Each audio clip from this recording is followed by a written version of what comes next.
So a lot of times, a lot of times this is soft stuff, right? The soft stuff's the hard stuff. We talk about emotional intelligence and decision-making judgment. And I often get the question, though, is there a time for a leader to come in and slash and burn? Is it time to make these hard decisions? Do we need to get rid of people and cut things? And the answer to that is absolutely yes. There's times. The leader's responsibility, the executive's responsibility is first to the financial health of the organization. That's their first responsibility. And people say, well, it's all about the people. Well, yes, the two do not have to be mutually exclusive. It's painful. It hurts in an organization. You're going to end up getting rid of some good people. If you don't do it in the right way, the good people will quit before you get the chance to cut the bad people. There's no formula for this.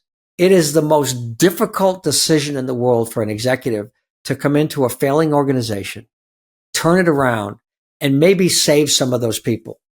I've talked about this one organization that I was in charge of sales that went downhill for 4 or 5 years.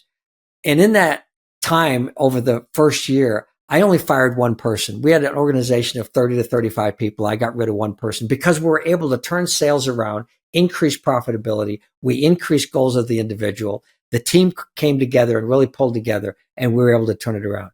That is not always the case. Okay.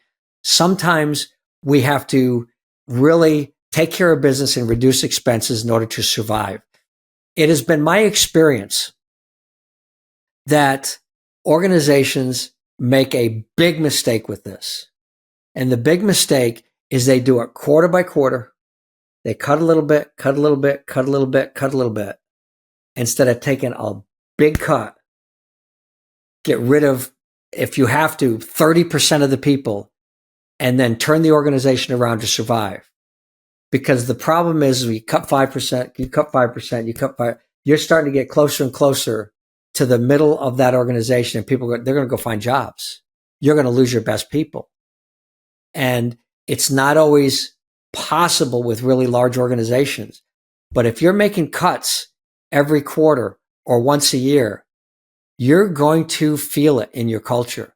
There is going to be a culture of fear there. And I don't know what the answer is, but what I do recommend is making deeper cuts than you expect, and then having people come together as a team to try to turn it around. Otherwise, it's just a slow death.